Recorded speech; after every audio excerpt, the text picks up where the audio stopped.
Mine owners were making fortunes, but hard rock miners were not. Mine operators got into disputes with railroads because they raised rates for hauling the ore. Miners were forced into new lower paid jobs as trammers or muckers. Mine operators and owners decided to pay the miners between $3 to $3.50 per day. Their work hours were usually from 9 to 10 hours a day, with no increase in their pay. The work week was 7 days long, with an occasional Sunday off. The miners had other grievances too, like high payments for room and board in company lodging, and even check cashing fees at company saloons. In 1892, the miners declared strike. They demanded a living wage of $3.50 per day to every man working underground. During the strike, miners walked out of the mines and replacement workers were sent in from other states. Non-union laborers arrived on trains at the rate of 16 men a day.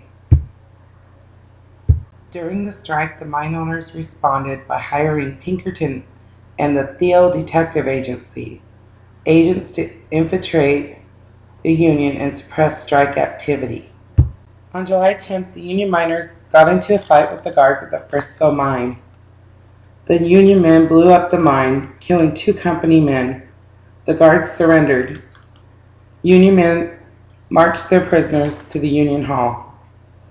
Minutes after the explosion, the miners converged on Siringo's boarding house.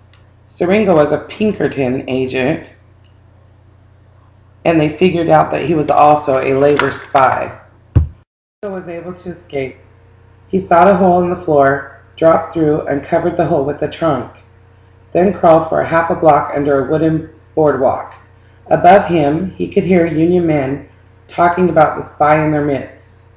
Siringo escaped and fled to the wooded hills above Burke Canyon Creek. Meanwhile, a more deadly fight broke out at the nearby gem mine. Guards at the mine had thrown up barricades from which they could pour deadly fire into the buildings in the town of Gem, including Daxon's Saloon, which was a Union hangout. The day after all of the fighting, several Union men slipped down to the Bunker Hill mine and placed explosives under the concentrator. They also blew up that mine. The violence provided the mine owners and the governor with an excuse to declare martial law and bring in 6 companies of the Idaho National Guard to suppress insurrection and violence. Federal troops also arrived, and they confined 600 miners in bullpens without any hearings or formal charges. Some were later sent up for violating injunctions, others for obstructing the United States mail.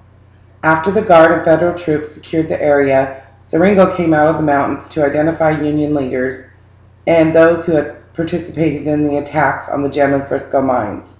He wrote that for days he was busy putting unruly cattle in the bullpen. Siringo then returned to Denver. Military rule lasted for 4 months. Although the mining war was begun by the fighting over wages, that was not the main conflict. The war was fought over rights, the right of the mine owners to fix the schedule of wages that they feel able to pay will not be questioned. With it goes the right of the miners to declare, individually or collectively, whether they can afford to work for the wages offered. The mining war had a great impact on the Coeur d'Alenes and was the beginning of labor conflict which continued into the next century.